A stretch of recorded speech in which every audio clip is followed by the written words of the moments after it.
Hello, Prime Media, Prime Log audiences. Thank you for joining us again today. Today, I am joined by a special guest. His name is Andrew Korybko. Um, I think he would probably be best to give us a brief description, a background about himself. Andrew, welcome to Prime Media and Prime Log in Ethiopia and in the diaspora. I really appreciate you joining us today. If you could please give us a brief background about yourself and let our audience know who you are. Okay, thank you very much for hosting me, and thank you very much to your audience for tuning in. I'm a Moscow-based American political analyst who's been living in Moscow for the past 8 years. I graduated from the Ohio State University in Columbus, Ohio, back in 2010. I had three majors, but one degree in international relations. The majors are in international relations and diplomacy, international studies focusing on Eastern Europe, and Russian language. When I went to Moscow in 2013, I enrolled in my master's program in international affairs for governance and global affairs. And I wrote my master's thesis on hybrid warfare, which I published as a book in 2015 at the People's Friendship University of Russia. This book eventually was cited twice by the NATO Defense College as an example of the Russian School of Hybrid Warfare, which should be very clear does not concern the way in which Russia allegedly wages hybrid warfare, but focuses on how the United States is the one waging various hybrid wars. My interests, of course, naturally concern hybrid warfare. I'm also pursuing my PhD at the Moscow State Institute of International Relations, which is run by the Russian Ministry of Foreign Affairs, where I received my master's on Russian-Pakistani relations. I write for many different media outlets. I have quite a few partners, but to be very clear, my views are absolutely my own, and they don't represent anybody else. Great. Thank you so much, Andrew. That was a great brief description. Sounds like you're a very busy man.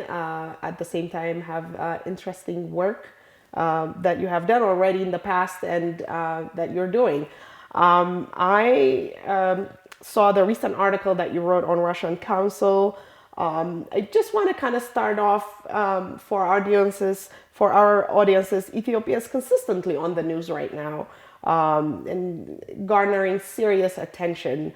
Why is Ethiopia being paid so much attention? Why do you think is the international community focusing on Ethiopia right now?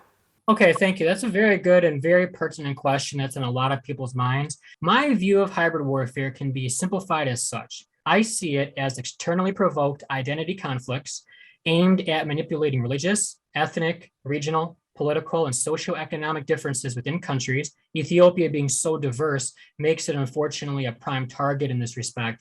And the intentions of hybrid warfare are threefold. They are regime tweaking, or unilateral political concessions on the part of the targeted government, regime change, which is self-explanatory, and regime reboot, which is radical constitutional reform, which more often than not leads to the country being internally partitioned or at the very least dramatically weakened. Why Ethiopia is in the news right now is because the conflict, now known as an anti-terrorist operation in the northern Tigray region, has garnered a lot of attention because of the humanitarian dimensions of what's happening there. However, things are not as they're being portrayed in the mainstream media. Yes, there is a humanitarian situation, but the full story is not being told. The Ethiopian government's perspective is mostly omitted from reporting of events, or it's not given equal focus to the TPLFs. What I've discerned to have happened is that to summarize the situation, the former most influential faction of the former ruling party was at loggerheads with Prime Minister Abiy Ahmed's socioeconomic and political reforms. Instead of just having a political conversation about this and the future of the ethnic federation, unfortunately, they resorted to their previous habits of taking up arms and actually terrorizing the people and attacking the military. This is what provoked the intervention in November. However, the international media is not really giving full attention to that. Instead, they're focusing only on the civilian suffering of one part of the Ethiopian family, the Tigrays living under TPLF rule in the north. That is being done in order to misportray Prime Minister Abiy as a rogue leader and Ethiopia as a rogue state. It's meant to put immense pressure on the Ethiopian government by making it seem as though an impending, if not already ongoing, as they claim, genocide or at the very least ethnic cleansing is taking place. Well, there is ethnic violence, but there's also a lot of ethnic violence that's occurring outside of the region after the TPLF invaded Afar and Amara regions following this summer as a unilateral ceasefire by Addis Ababa. So what I see happening is we see a country, the second most populous in Africa with a very proud anti-imperialist history and a very proud legacy of never having been colonized, standing up for itself, fighting against a rogue former political faction that turned into terrorists and are committing terrorist acts. They're holding people de facto hostage in the region underneath their rule. They're starving them as they had previously done in the 1980s. But the whole story is not being said because the United States and other countries want to put pressure on Ethiopia. And that's what I hope to talk with you more about today during our conversation. Thank you, Andrew. That's a very good explanation. Yeah, that kind of takes me to my second question, which is, it's very clear that major superpower countries are really focused on what's going on in Ethiopia. Yes, I believe there is humanitarian concerns, or that is the main background. But like you mentioned, I think there's other ulterior motives that is being focused, whether it's in regards to regime change or constitutional change, or fighting for resources or allies. My question is, can Ethiopia have positive relationship with all the superpowers? At the end of the day, the Ethiopians, in general, Ethiopians want to grow economically. They want to have peace. Yes, there is a lot of ethnic differences and so forth. But in general, Ethiopians really do want to work together and have peace. This is just a very small minority fraction that creates the issues. But with the international community, what does Ethiopia need to do, and what can the international community do to have positive relationships with Ethiopia? Okay, what I think the main problem here is that it's not that Ethiopians want to have equally excellent relations with everybody in order to develop, in order to have peace, stability, and friendly relations with all other members of the international community. What's happened is that the United States has changed its outlook on international affairs. In the past, the United States didn't necessarily mind that its partners, and Ethiopia is an historic partner of the United States, used to be one of its top partners in all of Africa, had other international partners like China, Russia, Turkey, and most recently the United Arab Emirates. What had happened is that under a former President Trump, the United States decided to pursue a very radical zero-sum outlook in international affairs. Basically, to quote a former President Bush Jr., either you're with us or you're against us. And instead of the topic being international terrorism, the topic is the ongoing new Cold War with China. The United States' unipolar hegemony is slipping. It believes that the only way to indefinitely cling to its leadership role is to force and coerce its partners, who it unfortunately has taken to mistreating as vassals, to comply with all of its demands, to curtail and ultimately cut off as much of their ties with China as possible. One thing that observers need to understand is that while a lot of people talk about the upcoming Asian century, there is no Asian century without there being an African century. The Asian century is centered on China's rise, and China requires Africa to continue growing and rising, and vice versa. Because Ethiopia is China's top Belt and Road Initiative partner, we see the recent creation of the Addis Ababa Djibouti Railway, which is a very important reinvestment in Africa. It's a flagship project, actually. And we see all the Chinese investment in Ethiopia. We see the political cooperation. We see training programs. We see all of that. That if Ethiopia is destabilized, that could eventually impact not only on Chinese Ethiopian relations, but also more broadly on Chinese African relations. And against this new Cold War paradigm of the Asian century being dependent on an African century and vice versa, the United States believes that it can proverbially kill two birds with one stone by striking at one of Africa's most important countries, Ethiopia, and striking via proxies. This proxy war is multifaceted. The United States is waging it indirectly through support for the TPLF, through corrupt UN officials who are suspected of arming and equipping the TPLF, as well as providing with fuel and vehicles. It's also being waged through economic means, sanctions threats, and the influence that the United States exerts over international financial institutions, such as the International Monetary Fund, with which Ethiopia is presently trying to negotiate a debt deal. Now, another way, of course, is information warfare. This goes back to the first question. Why is Ethiopia in the news so much? And as I answered, it's in the news, and the news is misportraying the situation. This is intended to put maximum pressure on Ethiopia. Ideally, Ethiopia, as Prime Minister Abe wanted to do, and as he had been doing for the past couple of years, he was trying to multi-align between the world's various powers. India, China, Russia, Turkey, UAE, United States, even France. However, the United States felt very uncomfortable with that. Because Ethiopia is a shining example of the mutual benefits of Chinese-African cooperation, extra pressure was put on Ethiopia. We also need to remember that because of its size, it is by nature an African leader, to not even mention its history, its historical role in that respect. Now, what needs to happen to get more to your question after having explained this important strategic context?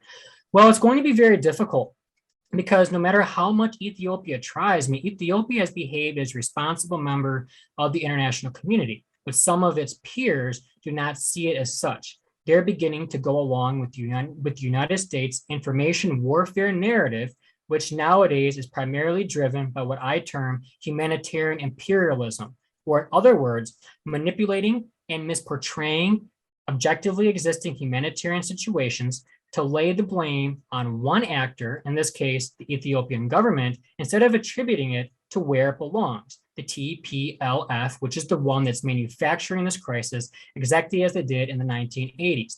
Because of this, and because of the pressure the United States is exerting on all of its partners, in this case, not only to curtail and cut off ties with China, such as banning Huawei, for example, which is a very prominent example over the past couple of years, but also to take its side and pressure Ethiopia. These countries, because of their relationship to the United States, which is obviously below the United States is the world's preeminent power, for better or for worse, they tend to be siding with it. Also, the other thing that needs to be kept in mind is because of the intensity of the information warfare against Ethiopia and the obsession with the humanitarian focus that is being misportrayed, Western countries, such as those in the European Union, because of their so-called principles and values, they feel pressure to go along with it just because the narrative is being repeated ad infinitum. And they themselves do not have the interest in going against it because they believe that their interests lie in going along with the United States in the hopes that the United States might not pressure them as much on other issues, let's say some of their trade and investment ties with China. So what we see overall is that non-Western countries are the ones that are really taking the lead in supporting Ethiopia in the United Nations. These are Russia, China, and also India. And they're doing this because they each know, for various reasons, based on recent experiences, what it's like to be under American pressure. Granted, India is de facto an American ally at this point, but even it is experiencing some American pressure recently to more assertively and aggressively contain China in its region. But that being said, what we see is that while Ethiopia wants to be friends with all and that olive branch and its hand is extended to shake hands with all, unfortunately, some members of the international community are not receptive to that. But others, they see themselves in Ethiopia, they understand what's happening. For example, from a Russian perspective, what's happening in Ethiopia is very similar to what happened in Ukraine and is still ongoing in Syria. So Russian experts tend to assess that there is a hybrid war against Ethiopia, and they see that this is part of what the United States is doing across the world. So to answer your question, basically, in sum, while Ethiopia wants to be friends with everyone, unfortunately, that is not politically possible. But that's not for any fault of Ethiopia's own.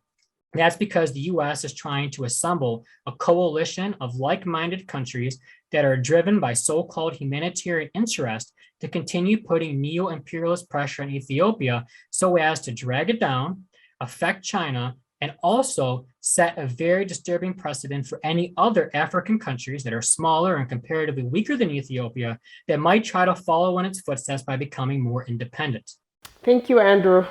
Appreciate it. On your recent article, you mentioned about the need for Ethiopia to be aware of the Bosnification plans.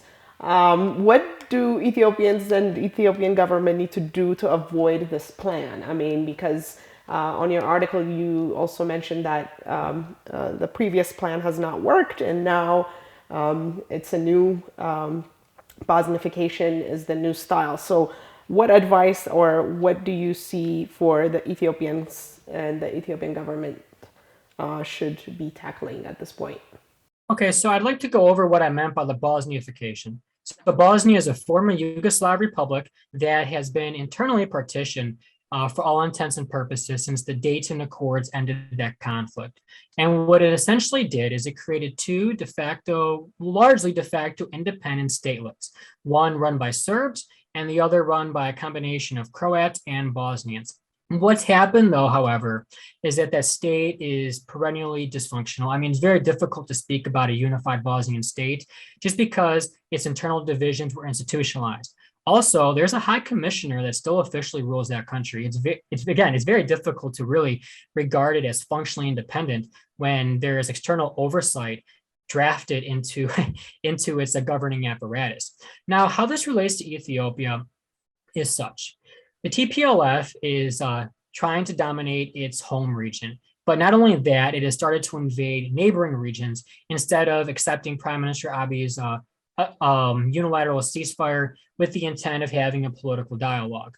So what we see here is that since they're not able to replicate their terrorist war in other parts of the country, they have reportedly sought to ally with different terrorist groups, but that has not really been that successful. These other groups have not been able to do what the TPLF has done in Tigray in other regions. So the military threat for now, the conventional threat, is largely contained, at least for now. So the backup plan is that if the TPLF will not be able to ride to Addis Ababa, retake control, and do whatever they want to do in this sense of really having radical ethnic federalism. Well, the United States believes that it can go for Plan B, the Bosniafication of Ethiopia. Why this is a credible scenario is because the influential American political outlet Politico had published an article by very influential American and European officials talking about this. They're actually openly lobbying for this. And that's why we know that this is a card that's on the table the United States might play. Now, what would the Bosniafication of Ethiopia mean in practice? What it could mean, if we go with the scenario based on Bosnia, is not just basically allowing Tigray to become functionally independent in a very, very broad way, but given Ethiopia's complexity and the ethnic federalization system that it's in, there would be immense pressure to extend these types of powers to all the other regions. Now, in and of itself, decentralization and devolution is not automatically something bad. There are many countries that do it and they do it properly. However, in some cases, like in Ethiopia's very complex domestic case, this could actually be a means to further divide and rule the country if it's used to institutionalize ethnic divisions and widen them even further. The question would naturally become one of what would the borders of Bosniafied Ethiopia look like? Would they change, and in which way? How many states would there be? And what would be the relationship between these states and the federal government? Would they have security responsibilities, let's just say their own type of state police force, which would basically function as a military? What would happen? I mean, these are questions that lead to more questions, and the inevitable outcome is that Ethiopia as it exists would no longer really exist. It would basically be a patchwork of very, very divided ethnicities, and it would be very easily divided and ruled. Now, having said that, I do believe that there is a general consensus among observers and many Ethiopians that I've interacted with that some type of reforms have to happen. Prime Minister Abiy inherited a very stagnant but very strictly enforced system. Hence why he moved forward at a lightning speed with his reforms. Some people believe that the pace of the reforms might have catalyzed some unexpected consequences, hence why he's kind of slowed down the speed. But I believe that most people agree that reforms are on the horizon. So therefore, to answer the question of what should Ethiopia do, it must be very, very well aware that if it goes too far with these types of reforms, if the reforms are indigenous and domestically driven, that's fine. Ethiopians should have a conversation, as I believe Prime Minister Abiy has been trying to encourage.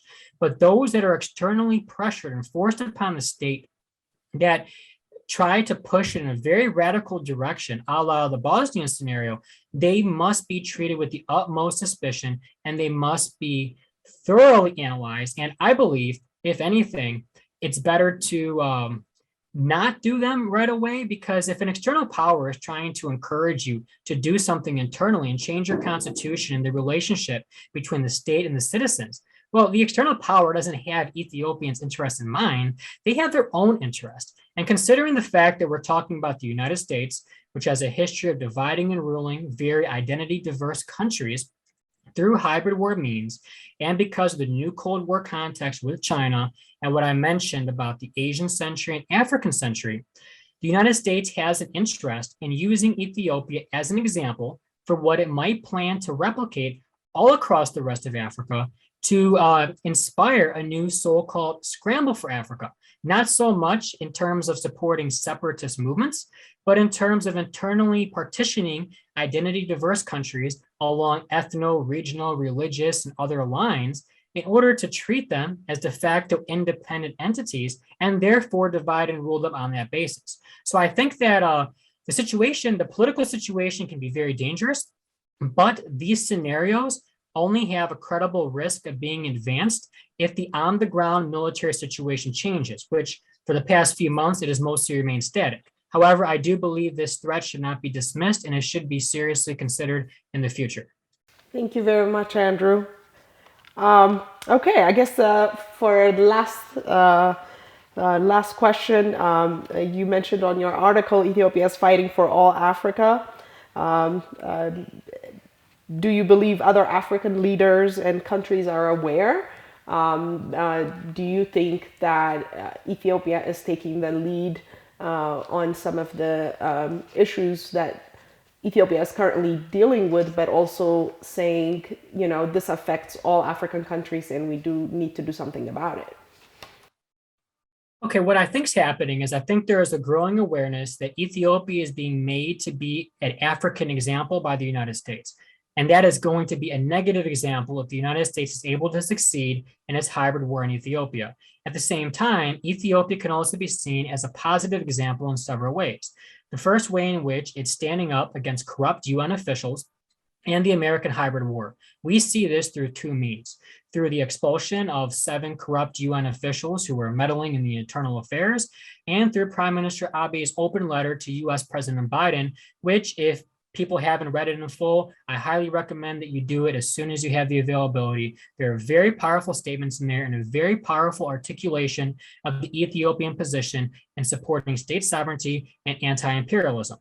There's also another positive example that Ethiopia is being made out of, and that's in terms of its cooperation with China that I mentioned earlier. Ethiopia is pretty much, if I can reference my PhD research for a moment on Pakistan, okay?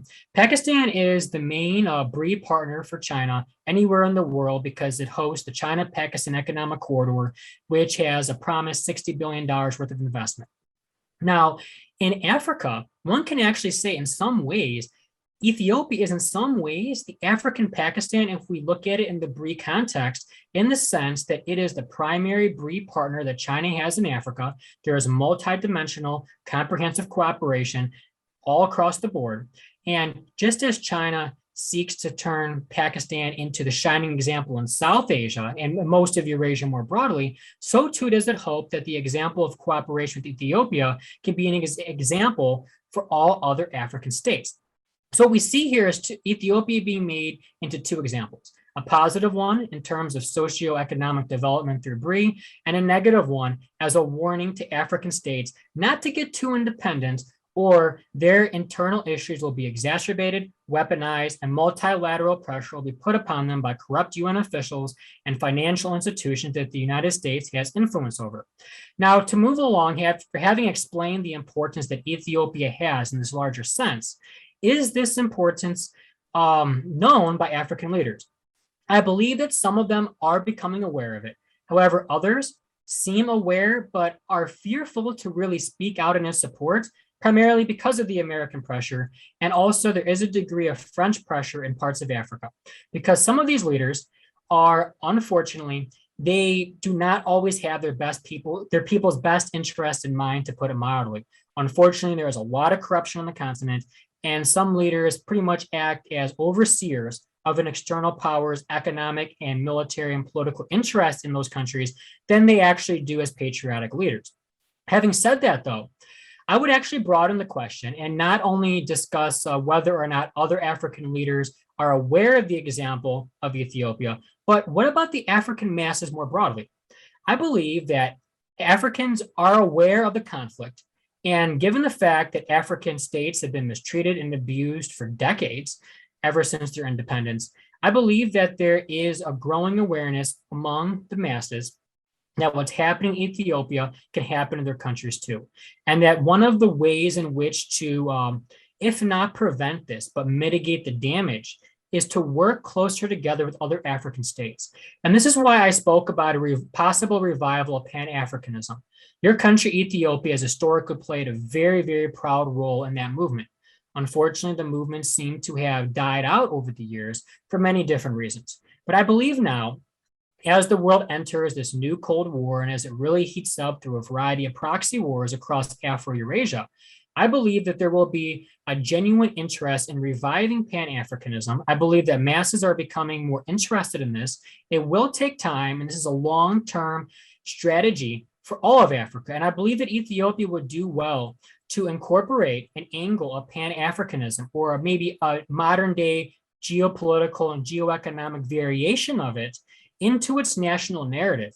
And if I may even say, there might even be a possibility, this is just a suggestion on my part, of almost promoting the Metamir concept, the concept of coming together, but in an African context. Because is that not what the concept means? It means coming together.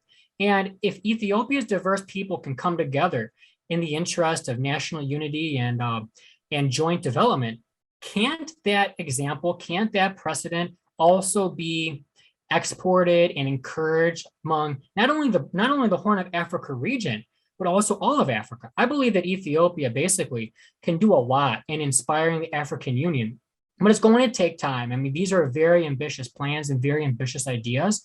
But as they say, Rome wasn't built in a day. I mean, Africa is going to rise, but it's still going to take some time. There will be setbacks. But I do assess Ethiopia as being really ahead of the pack and really being at the forefront here. What happens in Ethiopia, for better or for worse, will disproportionately impact on the rest of Africa and will be a deciding factor in the pace at which the African century unfolds. Thank you so much, Andrew. This has been a wonderful uh, half an hour or so. Thank you so much. I really appreciate it. I hope you will come back and visit us again. I hope this will not be the last time. I think you're definitely, our audiences are going to be very excited to hear of what you have to say about Ethiopia and the rest of the world. I truly appreciate you and taking your time from your busy schedule and joining me. Thank you so much, Andrew. Yeah, thank you so much. Thank you for hosting me. Thank you to your audience. And I also want to have a special shout out to all of my new Ethiopian friends that have followed me over the past couple of weeks. I just want to say I really appreciate everybody sharing my work, commenting, sending me messages of support, tagging me under very interesting news developments. I mean, you guys really helped me a lot. And I just want to let you know that I'm sincerely thankful to all of you. And I hope that we can really continue to work together to defend Ethiopia against this hybrid war so that everything can hopefully resolve itself soon enough. So I just want to say thank you to everybody too. Great. Thank you. Prime Media audience, thank you for joining us. I'll be back with another guest. Thank you.